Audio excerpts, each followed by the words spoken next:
ಓಂ ಶ್ರೀ ಗುರು ಬಸವಲಿಂಗಾಯ ನಮಃ. ಸರ್ವರಿಗೂ ಶರಣ. ಒಂದು ಪ್ರಸಿದ್ಧವಾದ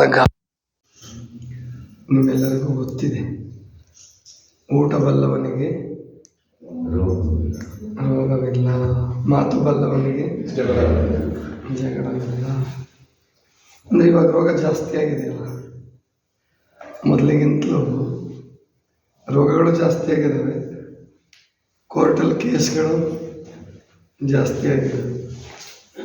ಅಂದರೆ ಊಟ ಮಾಡೋದು ಬರ್ತಾ ಇಲ್ಲ ಮನುಷ್ಯನಿಗೆ, ಮಾತಾಡೋದು ಬರ್ತಾ ಇಲ್ಲ.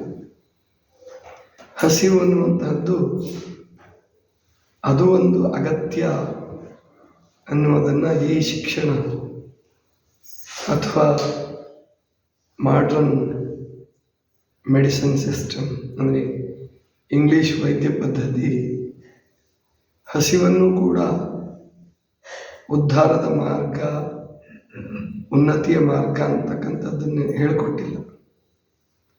ಹಸಿವನ್ನು ನಿವಾರಣೆ ಮಾಡೋಣ, ಗೋಪ್ ಮಿಠಾನ ಅಂದರೆ ಹಸಿವನ್ನು ನಿವಾರಣೆ ಮಾಡಬೇಕು ಅನ್ನೋದಿದೆ, ನಿಜ. ಯಾರಿಗೆ, ಬಡವರಿಗೆ, ಅನ್ನ ಸಿಗಲಾರ್ದವ್ರಿಗೆ ಹಸಿವನ್ನು ನಿವಾರಣೆ ಮಾಡ್ಕೊಳ್ಳೋಕ್ಕೆ ವ್ಯವಸ್ಥೆ ಮಾಡಬೇಕು. ಆದರೆ ಇವತ್ತು ಅನ್ನ ಎಲ್ರಿಗೂ ಬಹಳಷ್ಟು ಜನರಿಗೆ ಸಿಗ್ತಾ ಇದೆ. ಬಡವರಿಗೂ ಕೂಡ ರೇಷನ್ ಸಿಸ್ಟಮ್ ಬಂದ ಮೇಲೆ, ಅಂದರೆ ಪಡಿತರ ವ್ಯವಸ್ಥೆ, ಸರ್ಕಾರದ ಸಹಾಯಧನದೊಂದಿಗೆ ಅವರಿಗೆಲ್ಲರಿಗೂ ಉಚಿತವಾಗಿ ಅಕ್ಕಿ ಅಥವಾ ಉಚಿತ ಆಹಾರದ ಧಾನ್ಯಗಳು, ಎಣ್ಣೆ, ಈ ಥರದ್ದೆಲ್ಲ ಹಂಚ್ತಾ ಇರುವಾಗ ಹಸಿವಿನ ಸಮಸ್ಯೆ ಬಹಳಷ್ಟು ಕಡಿಮೆ ಆಗಿದೆ. ಅದೊಂದು ಸಮಸ್ಯೆ ಆಗುವುದಿಲ್ಲ. ಆದರೆ ಊಟ ಮಾಡೋದೇ ಸಮಸ್ಯೆ ಆಗಿದೆ. ಆಹಾರವೇ ದೊಡ್ಡ ಸಮಸ್ಯೆ ಆಗಿದೆ. ಇವತ್ತೇನು ಬಹಳ ಜನರಿಗೆ ಶುಗರ್ ಬರ್ತಿದೆಯಲ್ಲ, ಅದಕ್ಕೆ ಮುಖ್ಯ ಕಾರಣ ಅತಿಯಾದ ಆಹಾರ. ಜೊತೆಗೆ 3 ಹೊತ್ತು ಬೇಯಿಸಿದ ಆಹಾರವನ್ನು ತಿಂದರೆ ಯಾರಿಗಾದ್ರೂ ತೊಂದರೆ ಆಗೋದೇನೆ. ಆದ್ದರಿಂದ ನಾವಿಲ್ಲಿ ತಿಳ್ಕೋಬೇಕು, ಆಹಾರದ ವಿಷಯದಲ್ಲಿ ನಾವು ಸರಿಯಾದ ಪದ್ಧತಿಯನ್ನು ಇಟ್ಕೋಬೇಕು. ಮಹಾದೇವಿಯಕ್ಕ ಆಹಾರದ ಬಗ್ಗೆ ಬಹಳ ಅದ್ಭುತವಾದ ಒಂದು ವಚನ ಹೇಳಿದೆ. ಅಂದರೆ ಅದು ಸಾಮಾನ್ಯವಾಗಿ ಅನ್ವಯ ಆಗೋದು ಸಾಧಕರಿಗೆ. ಸ್ಪಷ್ಟವಾಗಿ ಅವರು ಹೇಳ್ತಾರೆ, ಯತಿತ್ವದ ಮಾರ್ಗದಲ್ಲಿ ನಡೆಯುವವರು, ಯತಿತ್ವಕ್ಕೆ ಹಾನಿ. ಯತಿತ್ವ ಅಂದರೆ ಸನ್ಯಾಸ, ಸರ್ವಸಂಗ ಪರಿತ್ಯಾಗಿ. ಅವ್ರು ಹೆಂಗಿರಬೇಕು ಅನ್ನೋದನ್ನು ಯೋಚನೆ ಹೇಳ್ತಾರೆ. ಆದರೆ ಅದು ನಿಮಗೂ ಎಲ್ರಿಗೂ ಅನ್ವಯ ಆಗುತ್ತೆ. ಆಹಾರವ ಕಿರಿದು ಮಾಡಿರೋಣ, ಆಹಾರವ ಕಿರಿದು ಮಾಡಿ, ಆಹಾರದಿಂದ ವ್ಯಾಧಿ ಹಬ್ಬಿ ಬಲಿಯುವುದಯ್ಯ. ಆಹಾರದಿಂದ ನಿದ್ರೆ, ನಿದ್ರೆಯಿಂದ ತಾಮಸ, ಅಜ್ಞಾನ ಮೈ ಮರೆವು, ಅಜ್ಞಾನದಿಂದ ಕಾಮವಿಕಾರ, ಮನೋವಿಕಾರ, ಇಂದ್ರಿಯ ವಿಕಾರ, ಭಾವವಿಕಾರ, ವಾಯುವಿಕಾರ ಉಂಟು ಮಾಡಿ ಸೃಷ್ಟಿಗೆ ತಹುದಾದ ಕಾರಣ ಕಾಯದ ಅತಿ ಪೋಷಣೆ ಬೇಡ ಅಂತ ಹೇಳ್ತಾರೆ. ಅಂದರೆ ಪ್ರತಿಯೊಬ್ಬ ತಾಯಿಯೂ ಕೂಡ ನನ್ನ ಮಗ ಹೊಟ್ಟೆ ತುಂಬ ಊಟ ಮಾಡಬೇಕು, ನನ್ನ ಮಗಳು ಹೊಟ್ಟೆ ತುಂಬ ಊಟ ಮಾಡಬೇಕು, ಹಸಿವಿನಿಂದ ಬಳಲಬಾರ್ದು ಅಂತ ಆಸೆ ಪಡ್ತಾರೆ. ಆದರೆ ಮಹಾದೇವಿ ಅಕ್ಕ ಆಹಾರವ ಕಿರಿದು ಮಾಡಿ ಅಂತ ಹೇಳ್ತಾರೆ. ಕಿರಿದು ಅಂದರೆ ಕಡಿಮೆ ಮಾಡಿ. ಅಮೇರಿಕಾದಲ್ಲಿ ಮೇಯೋ ಕ್ಲಿನಿಕ್ ಅನ್ನುವಂಥ ಒಂದು ಸಂಸ್ಥೆಯವರು ಒಂದು ಪ್ರಯೋಗ ಮಾಡಿದರು. ಹಾಸ್ಟೆಲ್ ವಿದ್ಯಾರ್ಥಿಗಳ ಮೇಲೆ 3 ತಿಂಗಳ ಒಂದು ಪ್ರಯೋಗ ಮಾಡೋದು. ನೀವು ಅದನ್ನು ಮಾಡ್ಬೋದು. ಈ ಉಪವಾಸ ಆದಮೇಲೆ ಆ ಪ್ರಯೋಗವನ್ನು ನೀವು ಕೂಡ ಮಾಡ್ಬೋದು. ಏನು ಮಾಡಿದರು, ಅಲ್ಲಿ ಬೆಳಗ್ಗೆ ಬ್ರೇಕ್ಫಾಸ್ಟ್ಗೆ ಅಂದರೆ ಬ್ರೇಕ್ಫಾಸ್ಟ್ ತಿಂಡಿ ಅಥವಾ ನಾಷ್ಟ ಅಂತೀವಿ, ತಿಂಡಿ ಬೆಳಗಿನ ಉಪಹಾರ. ಅಲ್ಲಿ ಬೆಳಗಿನ ಉಪಹಾರಕ್ಕೆ 3 ಬನ್ ಅಥವಾ ಬ್ರೆಡ್ ಕೊಡ್ತಾ ಇದ್ರು. ಅಲ್ಲಿ ಮಕ್ಕಳಿಗೆ ಎಲ್ಲದಕ್ಕೂ ಸಮಯ ಅಲ್ಲ, ಯಾಕಂದರೆ ವಾಹನಗಳು ಸರಿಯಾಗಿ ಬರ್ತವೆ, ಸ್ಕೂಲು ಅಥವಾ ಕಾಲೇಜು ದೂರ ಇರುತ್ತೆ, ವಾಹನದಲ್ಲಿ ಹೋಗಬೇಕು. ಮತ್ತು ಬೆಳಿಗ್ಗೆ ಬೇಗ ಎದ್ದು ಓದ್ಕೊಳ್ಳೋದು ಅಥವಾ ಬೇರೆ ಬೇರೆ ಕೆಲಸಗಳು ಮಾಡಿಕೊಂಡು ಅವ್ರು ತಯಾರಾಗಬೇಕು. 10 ನಿಮಿಷದಲ್ಲಿ 3 ಬ್ರೆಡ್ ತಿನ್ನಬೇಕಾಗಿತ್ತು. 10 ನಿಮಿಷದಲ್ಲಿ 3 ಬ್ರೆಡ್ ಅಥವಾ ಬನ್ ಅಂತ ಇಟ್ಕೊಳ್ಳಿ ನೀವು. ಬ್ರೆಡ್ ಪೀಸ್ ಅಲ್ಲ, ಸ್ವಲ್ಪ ದೊಡ್ಡ ಇರ್ತವೆ. ನಾನು ಪಾಂಡಿಚೇರಿ ನೋಡಿದ್ದೀನಿ, ಒಂದು 4-5 ನಿಮ್ಮ ಬ್ರೆಡ್ ಪೀಸ್ಗಳು ಸೇರಿದ್ರೆ ಒಂದು ಬ್ರೆಡ್ ಆಗುತ್ತೆ ಅವ್ರದ್ದು. ಅಂದರೆ ಆಹಾರವೇ ಮುಖ್ಯ ಅಲ್ಲಿ, ಪ್ರಧಾನ ಬ್ರೆಡ್ಡೆ. ನಾವೇನು ಚಪಾತಿ ರೊಟ್ಟಿ ತಿಂತೀವಲ್ಲ ಹಾಗೆ 3 ಬ್ರೆಡ್ ತಿಂತಾಯಿದ್ರು. 10 ನಿಮಿಷದಲ್ಲಿ ತಿನ್ನಬೇಕು, ಹೊರಡಬೇಕು. ಎಲ್ಲ ಬಟ್ಟೆ ಹಾಕ್ಕೊಂಡು ತಯಾರಾಗಿ ಬಂದು ಕೂತ್ಕೋಬೇಕು. ಟೇಬಲ್ ಹತ್ರ ಕೊಡ್ತಿದ್ರು, ತಿಂದ್ಬಿಟ್ಟು ಅದು ಜಾಮು, ಬ್ರೆಡ್ ಜಾಮ್ ಕೊಡ್ತಾರೆ, ಬ್ರೆಡ್ಡು ಬೆಣ್ಣೆ ಬಟರ್ ಅಂತ ಹೋಗ್ಬೇಕು. ಸರಿ, ಇವರು ಡಾಕ್ಟ್ರುಗಳೇ ಸೇರಿಕೊಂಡು ಕೆಲವು ಮಕ್ಕಳನ್ನ ಗುಂಪು ಮಾಡಿದ್ರು, 2 ಗುಂಪು ಮಾಡಿದ್ರು. ಒಂದು ಗುಂಪಿನವ್ರಿಗೆ 2 ಬ್ರೆಡ್ಡು 15 ನಿಮಿಷ ತಿನ್ನಬೇಕು, ನಿಧಾನಕ್ಕೆ ಅಗದು ತಿನ್ಬೇಕು, ಚೀವಿಂಗ್ ಅಂತ ಹೇಳಿ ಚೆನ್ನಾಗಿ ಅಗದು ತಿನ್ನಬೇಕು. ಇವರು ಮಾಮೂಲಿ 10 ನಿಮಿಷಕ್ಕೆ 3 ಬ್ರೆಡ್, ಇವ್ರಿಗೆ ಇನ್ನೊಂದು ಗುಂಪಿನವ್ರಿಗೆ 15 ನಿಮಿಷಕ್ಕೆ 2 ಬ್ರೆಡ್ ತಿನ್ನಬೇಕು. 3 ತಿಂಗಳು ಸ್ಟಡಿ ಮಾಡಿದರು ಆ ಮಕ್ಕಳಲ್ಲಿ. ಅಂದರೆ ಪ್ರತಿನಿತ್ಯ ಅವರ ಹೋಮ್ವರ್ಕ್, ಅವ್ರ ಸ್ವಭಾವ ಎಲ್ಲದನ್ನು ರೆಕಾರ್ಡ್ ಮಾಡ್ತಾ ಬಂದರು.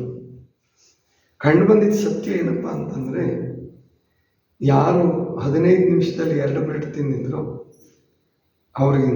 ಅವರು ಈ 10 ನಿಮಿಷದಲ್ಲಿ 3 ಬ್ರೆಡ್ ತಿಂದಿದ್ರಲ್ಲ, ಅವ್ರಿಗಿಂತಲೂ 3 ತಿಂಗಳಲ್ಲಿ ಬಹಳಷ್ಟು ಬದಲಾವಣೆಗಳು ಬಂತು ಅವರಲ್ಲಿ.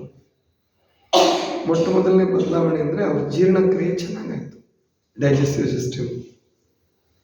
ಮಕ್ಕಳು ಶಾಂತ ಸ್ವಭಾವದರಾಗ್ತಾ ಬಂದರು, ಅವರ IQ ಕೂಡ ಇಂಪ್ರೂವ್ ಆಗ್ತಾ ಬಂತು ಅಂತ ತಿಳ್ಕೊಂಡು ಬರೀತಾರೆ, ರೆಕಾರ್ಡ್ ಆಗಿದೆ.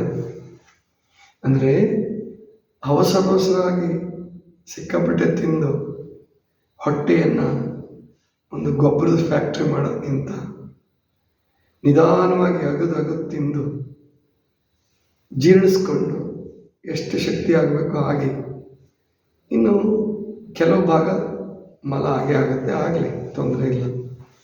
ಆದರೆ ಅತಿಯಾಗಿ ತಿನ್ನೋದ್ರಿಂದ ಅಥವಾ ನಾಲಿಗೆ ಚಟಕ್ಕೆ, ಮನಸ್ಸಿನ ಲೋಭಕ್ಕೆ, ನಾಲಿಗೆ ಚಟ ಒಂದು, ಮನಸ್ಸಿನ ಲೋಭ. ಅಂದರೆ ತಿನ್ನು ಅಂತ ಹೇಳುತ್ತೆ ಮನಸ್ಸು. ಈಗ ಉದಾಹರಣೆ ಬೋಂಡ, ಬಜ್ಜಿ ಅಂತೀರಿ, ಬೋಂಡ ಅಂತೀರಿ. ಅದು ನಾಲಿಗೆಗೆ ಎಷ್ಟು ತಿಂದರೂ ಸಾಕಾಗಲ್ಲ. ಈಗ 2-3 ತಿಂದು ಹೊಟ್ಟೆ ತುಂಬಿಸ್ಕೊಳ್ಳೋದಾದರೆ, ತೃಪ್ತಿ ಆಗುತ್ತೆ ಅನ್ನೋದಾದರೆ ನಾಲಿಗೆ ಹೇಳುತ್ತೆ ಇನ್ನೊಂದು 2 ತಿಂದು ಏನಾಗುತ್ತೆ. ಅದು ಗೊತ್ತು, ಮುಂದೆ ಏನೇನು ತೊಂದರೆ ಮಾಡ್ತೀನಿ ಎಲ್ರಿಗೂ ಗೊತ್ತಿದೆ. ಎಲ್ಲರೂ ಸ್ವಲ್ಪ ಯಾವತ್ತಾದರೂ ಒಂದು ದಿವಸ ಹೆಚ್ಚಾಗಿ ತಿಂದವರೇ ನಾವೆಲ್ಲ. ಆದ್ದರಿಂದ ಆಹಾರವನ್ನು ಕಿರಿದು ಮಾಡಿ ಅಂದರೆ ಒಮ್ಮೆಗೆ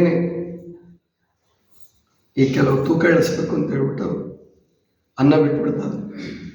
ಪ್ರಯೋಗ ಮಾಡೋದು ತಪ್ಪೇನಲ್ಲ, ಒಂದು 15 ದಿವಸ 20 ದಿವಸ ಅನ್ನ ಬಿಟ್ಟರೆ ತೊಂದರೆ ಏನಿಲ್ಲ ಅದರಿಂದ.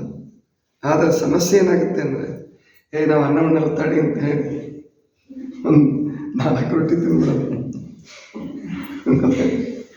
ಅಡ್ವಾನ್ಸ್ ಅನ್ನ ಬಿಡ್ತೀವಲ್ಲ ಹಂಗಿದ್ರು ಅಂತೇಳಿ ರೊಟ್ಟಿನೇ ಜಾಸ್ತಿ ತಿಂದ್ಬಿಡೋದು, ಆಮೇಲೆ ಮುದ್ದೆ ಜಾಸ್ತಿ ಊಟ ಮಾಡಿಬಿಡೋದು.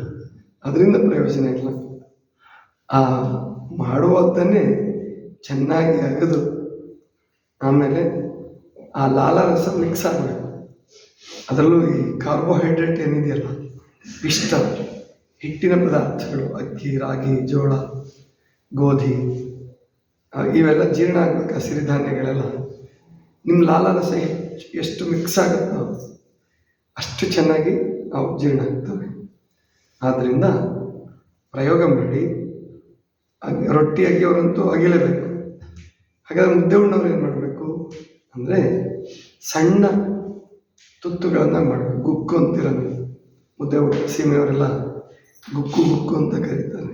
ಗುಟುಕು ಹೋಗಿ ಅದು ಗುಕ್ಕು ಆಗಿರ್ಬೇಕು. ಅದನ್ನು ಸಣ್ಣ ಸಣ್ಣ ಗುಕ್ಕನ್ನಾಗಿ ಮಾಡಿ ನುಂಗಬೇಕು. ಅಥವಾ ಮುದ್ದೆನ ತರಕಾರಿ ಜೊತೆಗೆ ಅಗಿಯೋದು ಕಷ್ಟ, ಮುದ್ದೆ ಆಗೋದು ನುಂಗೋದು ಭಾಳ ಕಷ್ಟ. ಅದಕ್ಕೆ ಆ ಕಡೆ ಎಲ್ಲ ತರಕಾರಿ ಸಾರೇ ಜಾಸ್ತಿ. ಯಾಕೆಂದರೆ ಮುದ್ದೆ ನುಂಗೋದು, ತರಕಾರಿ ನಂಚ್ಕೊಡೋದು, ಚೆನ್ನಾಗಿ ಅಗಿಯೋದು. ಈ ಥರ ಮಾಡಿ ಕಿರಿದು ಮಾಡಿ ಅಂತಂದರೆ ತಿನ್ನುವ ಸಮಯವನ್ನು ಹಿರಿದು ಮಾಡಬೇಕು. ಆಹಾರದ ಪ್ರಮಾಣವನ್ನು ಕಿರಿದು ಮಾಡಬೇಕು. ಒಂದು ವೇಳೆ ಅತಿ ಆಹಾರವನ್ನು ಸ್ವೀಕರಿಸಿದ್ರೆ ಏನಾಗುತ್ತೆ? ವ್ಯಾಧಿ, ರೋಗ ಬರುತ್ತೆ. ಬ್ರಹ್ಮದೇವಕ್ಕೆ ವ್ಯಾಧಿ ಹಬ್ಬಿ ಬಲಿಯುವುದಯ್ಯ. ಇನ್ನು ಅತಿ ಆಹಾರ ತಗೊಂಡಾಗ ನಿದ್ರೆ ಜಾಸ್ತಿ ಆಗುತ್ತೆ.